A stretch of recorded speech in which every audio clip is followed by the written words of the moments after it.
What's up mga kauragon, magluluto na naman tayo at ang putahe natin ngayon ay ginisang pechay.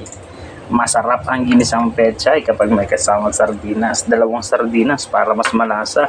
At ito ang ating mga rekado, sibuyas, bawang lang, simple lang. Ito na yung ating mantika, nagigisa na natin yung ating rekado. Unahin na natin ang bawang.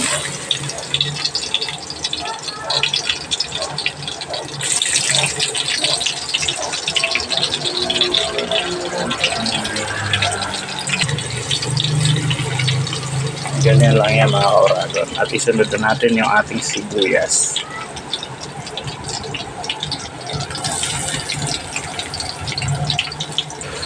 Haluin lang natin hanggang sa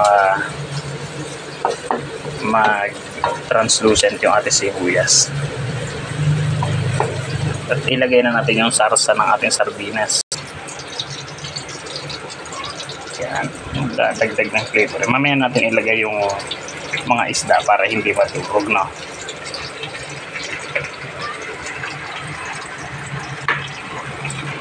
So, ayan na mga kauragon. Ayan ang magiging sarsa natin. Tapos, kahit hindi natin sabawan yan or lagyan lang natin ng konting tubig para may lakasan at timplahan na natin. So, ayan. Bali, naglagay tayo ng magic sarap, paminta at iodized salt. Ilagay na natin yung ating gulay. Yung ating pechay, yung ating bida sa putahing ito mga kauragon.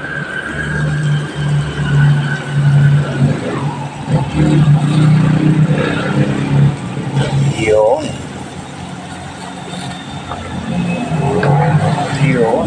Ayun na mga kauragon, apaw na siya sa ating kabali. Tignan nyo.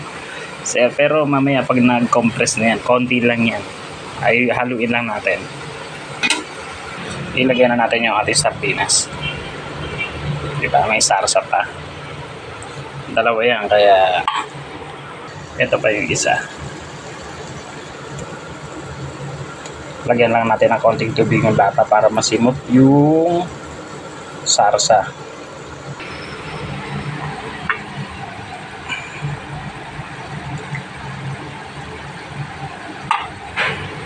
At ilagay na natin. Iyon natin, haluin lang natin at takpan natin sandali. Luto na yan mga kauragon. Ganyan kasimple ang pagluluto ng ginisang pechay na may sardinas.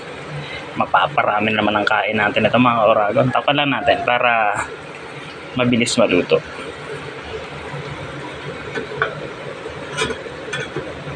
So mga ilang sandali lang yan, tapos na tayo. At eto na siya mga kauragon. Ayun. Ang ganda ng ating pagkakaluto. So, finish na. Hindi na natin kailangan masyadong iluto yan dahil masarap yung medyo may lutong pa siya. Hindi sinabawan yan, kaya ganyan lang. Gustong gusto kasi ito ng anak ko, lalo ni Kuya Enzo. Nako, paborito niya to. Bagay, sardinas nga lang sa kanya, okay na eh. So, that's all. Thank you and paalam.